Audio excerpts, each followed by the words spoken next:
customers can be a breed of their own. Some are very tricky to deal with, others have such clear ideas that make my job extra easy or extra difficult sometimes, and others seem to be ideal from the very beginning. When customers become so loyal and firm believers of my work, magic happens. And it happens not just in the making of the pieces they request me to make for them, but also in the relationship we get to build. Because if bespoke pieces are special for something, that's the connection we create as people beyond the customer-maker bond. The story of this headpiece belongs not just to me as the maker, but also to this absolutely stunning customer. This person has been a constant supporter of my work since I made my craft my full-time job almost 6 years ago. And to clarify the title, yes, I did take close to a full year to finish this piece for her. So let's put a disclaimer here before anybody feels the urge to come into the comment section and say that taking this long is unprofessional or whatever other nonsense. First, the private arrangements that I make with my customers are just that, private. The tailored terms and conditions this customer and I agreed on for this project are ours only. Second, I've kept an open and honest constant communication with this customer. Just as I always do, I've been updating her about every bit of the process during the manufacturing and other related issues, and she's been actively participating during the process. And third, this person has been extra patient, understanding and supportive during adjacent issues regarding this process. So I'm taking this opportunity to publicly iterate my gratitude to her, because she's been a star all throughout the months I took to create this piece for her. So, let's get started with what's actually a Seelie. I'm not super versed in folklore, so this information is merely referential and a very summed up list of ideas that I've learned regarding this aspect in order to frame and understand the piece I was requested to make. You'll find links related to this matter in the description box. First of all, Seelings and their counterparts, the Unseelies, are spirits from the Scottish folklore related to fairies, elves, etc. So Seelies are fae folk from the light realm and Unseelies are fae folk from the dark realm. Seelies reign from Beltane, which is May the 1st, up to Samhain, which is October the 31st. This date is when the veil between realms is at its thinnest, and they comprehend the light half of the year. The term Seelie means peaceful, happy, and Seelie folk tend to be good, seeking help from humans and returning favors. Despite these non-evil tendencies, they can punish humans that harm or upset them. I haven't found sources to prove the following about Unseelies, so feel free to point us in the right direction in the comments. Unseelies, I'd say as opposed to Seelies, reign from Samhain to Beltane during the dark half of the year. Unseelie folk tend to be mischievous and wicked. Using these notions as a starting point and knowing the inspirational details that we'll speak about in a moment to arrange this design, this Seelie headpiece is meant to be ethereal, whimsical, and representative of light as well as benevolent magic. My customer, I shall refer to her as M from now on, approached me back in 2024 with an idea for a new headpiece. Even though she provided me with full creative freedom from the start, M had some ideas regarding colors and inspiration. She wanted me to take fae folk and Seelies as the baseline for the new design. She mentioned she was also open to give it hints of inspiration from merfolk. On a more tangible note, she sent me images of her preferred color palette. A very springy sunrise combination of colors with shades of orange, yellow, pink and lavender with cool undertones. In order to brainstorm and clarify the major features of her piece, we built a mood board together on Pinterest. After knowing which features she liked most, I provided a sketch for a completely new concept that gathered those design aspects. A back spiky tiara, a cascade of chains on the sides and back, and iridescent fairy wings on the sides. Well, I went beyond that and offered additional options because I know for a fact that this person loves attending fantasy events. She does a lot of fairy tale shootings and she's a very active member of the fantasy and cosplay community. I thought Em would appreciate her piece being as versatile as possible, so I had a proposition. What if I made some elements detachable? And what if those detachable things could be worn separately on a more basic hairband? I was actually offering to create more than 2 pieces in one, indulging in the actual creative facet more than any other aspect of the commission, and Em was delighted. So off we went. I got started during the first months of 2025. The pattern was not that difficult to make. What hinted the difficulty of this piece was the first major mistake that I made right in the earliest steps of the construction. I was right in thinking that the structural crown that serves as the base for the rest of elements required sturdiness, so I discarded using metals that could not hold the weight and tension of all the details I would be placing on top of it. Since Em and I decided that mixing gold and silver finishes was the best option to make everything else sit well with the overall color palette, I lined the steel wires I used for the circlet.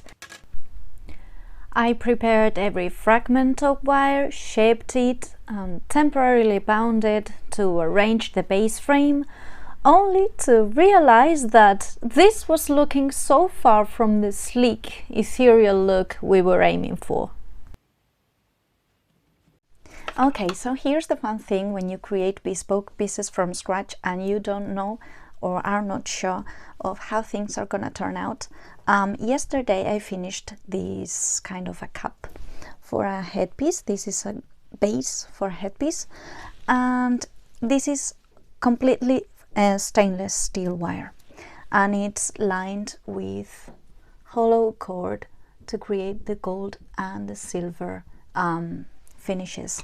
But I'm not liking it for this very purpose. I'm keeping it as is and readjusting a few things and probably making a one-of-a-kind piece out of this.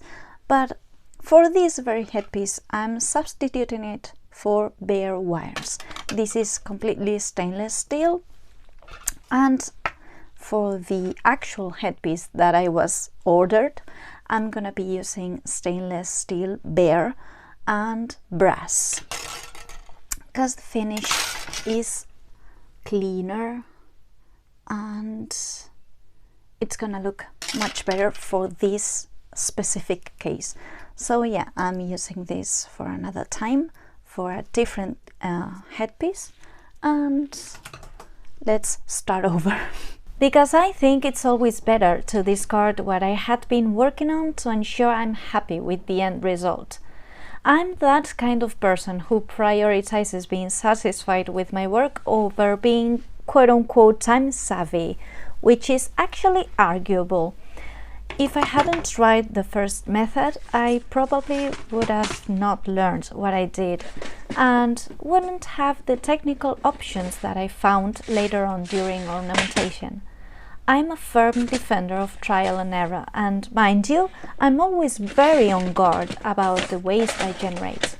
If I'm making a piece and used materials that don't serve their original purpose, I will end up finding a new purpose for them. This time is no different, and this first frame, a perfectly usable one as you could say, will definitely end up being a new piece at some point in the future. So once that is said, I totally decided to start over again, mixing stainless steel with brass, and the rest was much easier. Once I had the frame ready, and before focusing on more complex features, I went on with ornamentation. Keeping the whimsy and delicate vibes in mind, I started building it up using strass and tiny filigrees.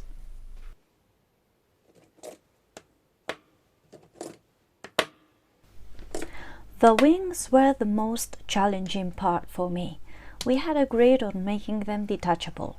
Since I was planning on a pair of very detailed and overall spectacular fairy wings, I thought Em would benefit from being able to wear them separately from the complex main crown. She could pop them onto a simpler hairband for a more wearable look.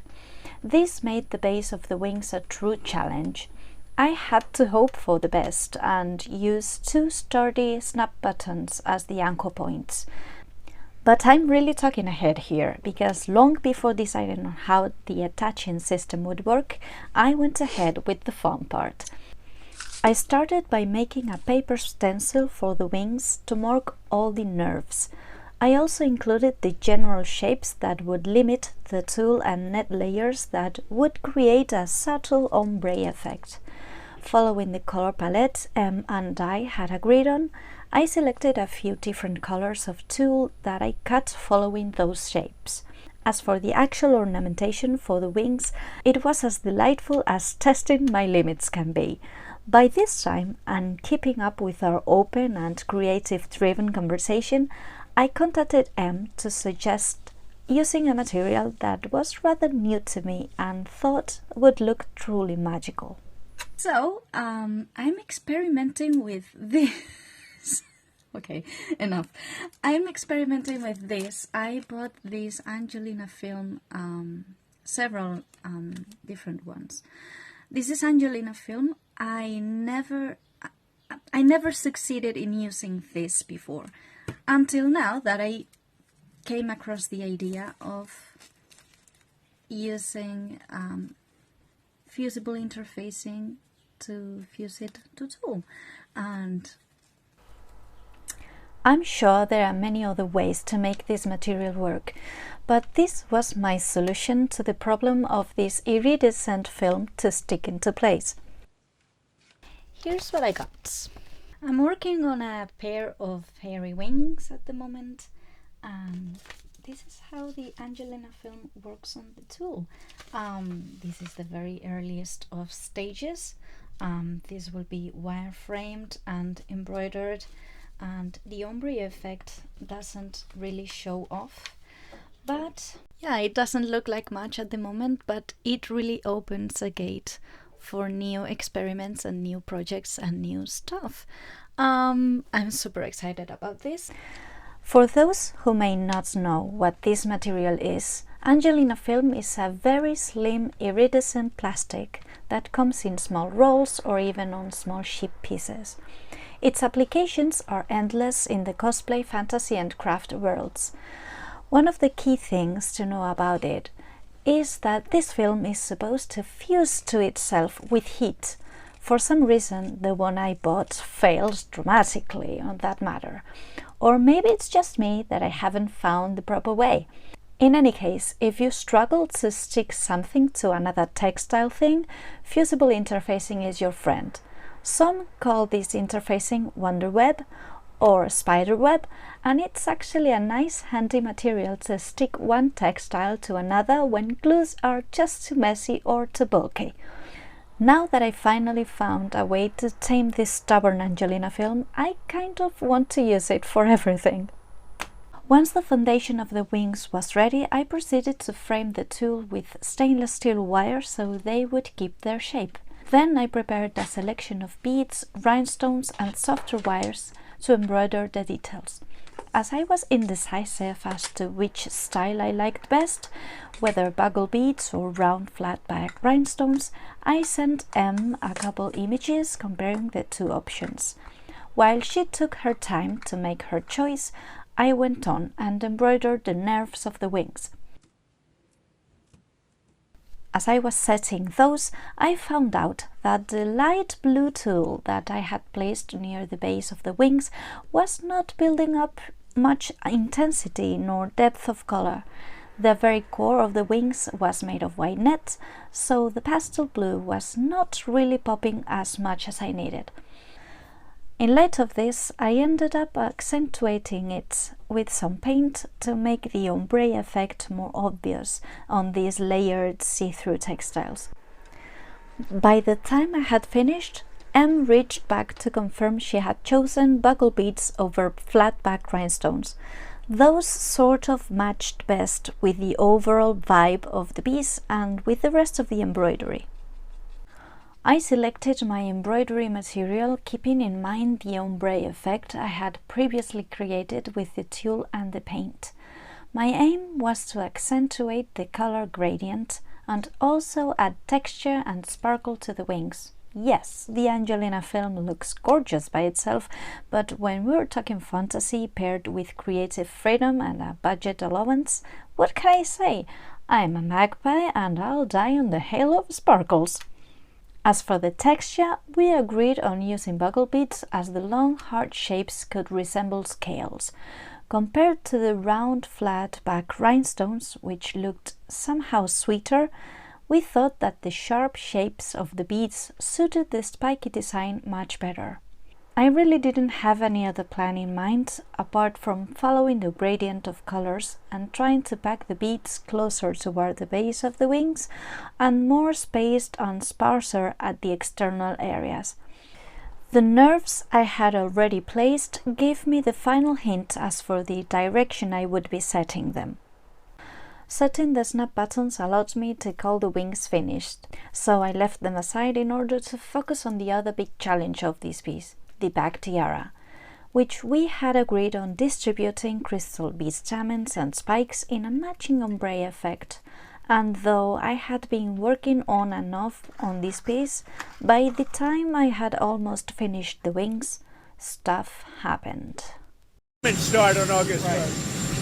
I think the trade deals are working out very well, hopefully for everybody. The Trump administration is doling out trade announcements hours before a list of new tariffs is set to begin.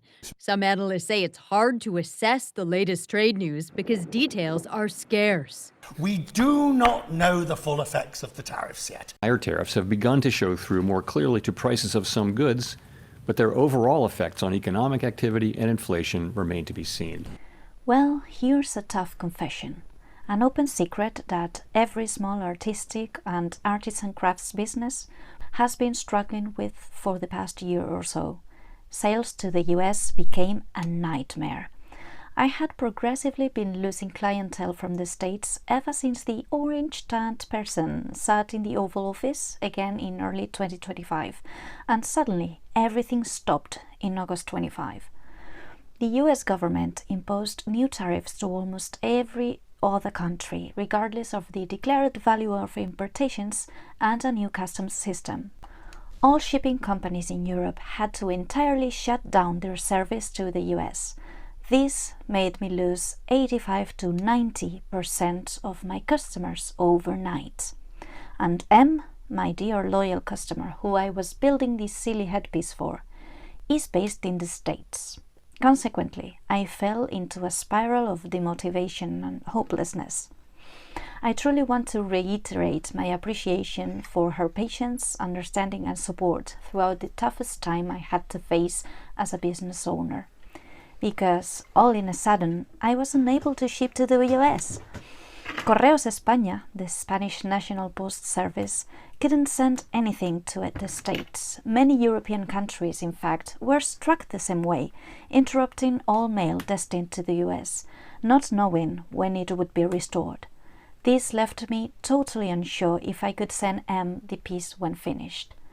This became my #1 source of worry for a couple months after the imposition. Feeling completely lost and demotivated, I truly struggled to reopen my shipping to the US. Very few private companies kept on offering shipping regardless of the extra and uncertain bureaucracy of the new US custom procedures. How I managed to sign a contract with DHL is a story for another time. It took me a full month to learn and adopt the new requirements for shipping to the US and to estimate the new shipping costs with the already famous DDP or delivery duty paid. Time I could have spent focusing on making this Seelie headpiece as well as other items either for customers or to restock my Etsy shop. A full month that really took a toll on my mental health. I had never felt as clueless and hopeless regarding my small business as during this time. Fortunately, the story of this Seelie headpiece is one with a happy ending. Em and I had been keeping in touch regularly to address this and other issues, and after a while we found a safe way to ship the piece to her, so I got back to work. Back to where I had left things on hold, to the spiky tiara with the stamens and pointy glass beads. I wanted the back tiara to look almost like a nebula of sparkles. I started adding strass chain to some of the structural spikes as the ornamental base. When that was ready, I slowly built up the cloud of stamens. I decided to explore soft soldering techniques, wrapping each bead with tin to make them look as integrated as possible with the rest of elements. This was one of the most time-consuming steps of the process alongside the embroidery of the wings.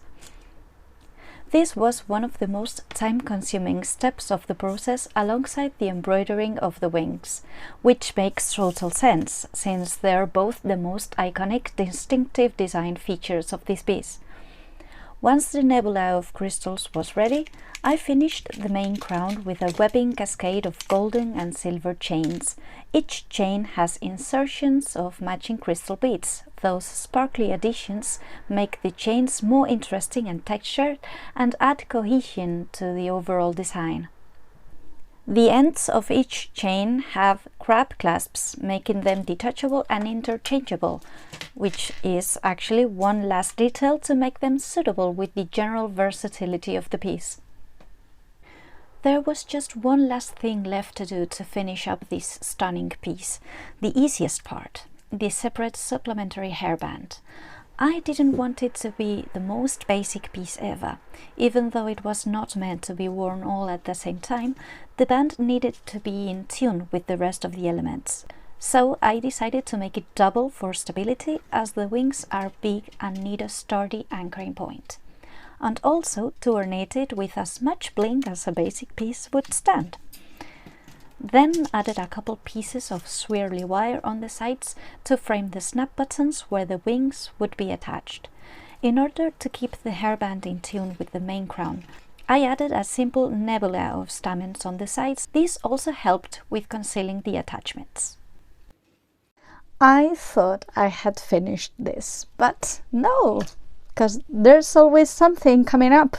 I thought I had finished this Seelie headpiece. I've got everything here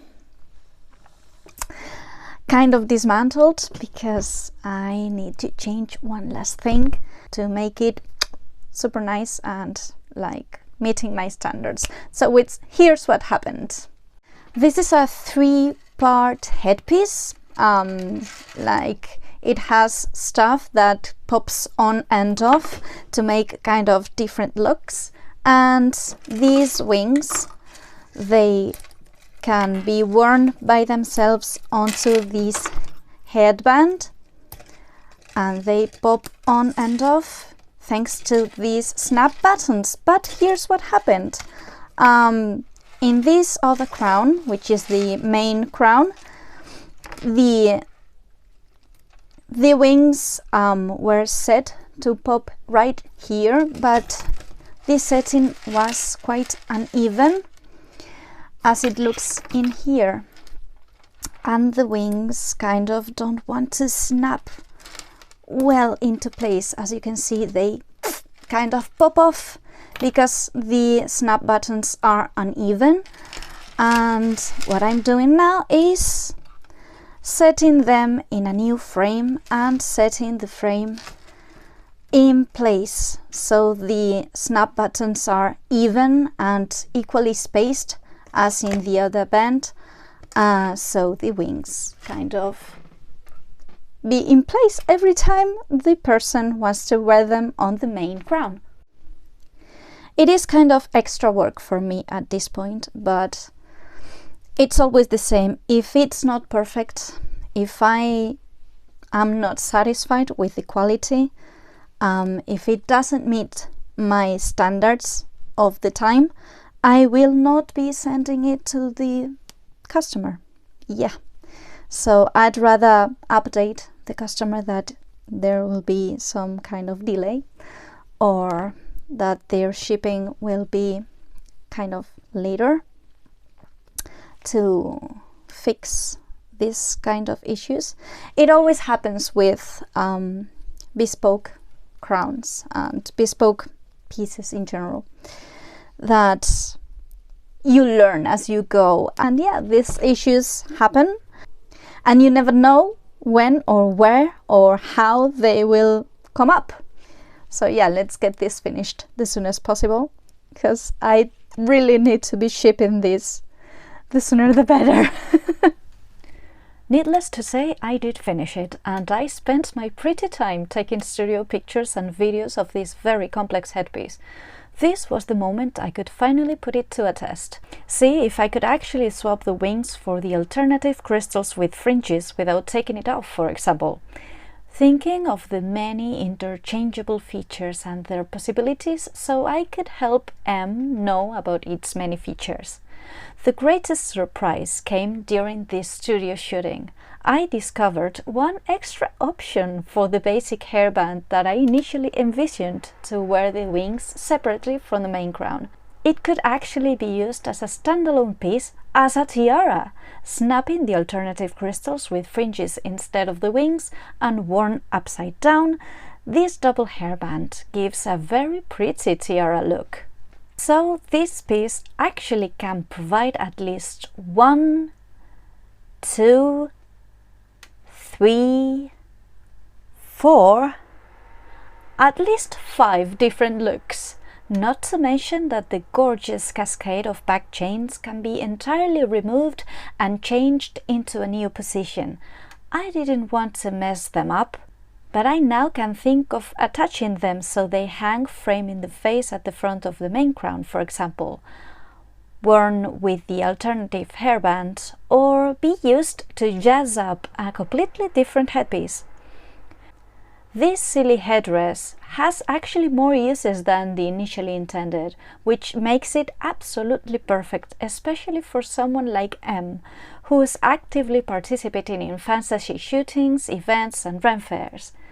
After almost 1 year of teamwork, of bureaucratic and logistical struggle, and of challenging features, this shooting moment felt surreal and also super exciting for my customer. I truly hope she enjoys this piece and all its possibilities. I'm more than happy that she's the person owning this stunning one-of-a-kind headpiece. I wouldn't have been able to make it this spectacularly without her kindness and endless support. I also want to thank you very much if you watched till the end.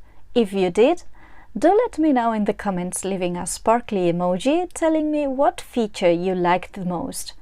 And because I'm rather new to uploading videos to YouTube with some frequency, I'm still figuring out my way to remind you that you can subscribe to my channel and click on the notification bell, all that.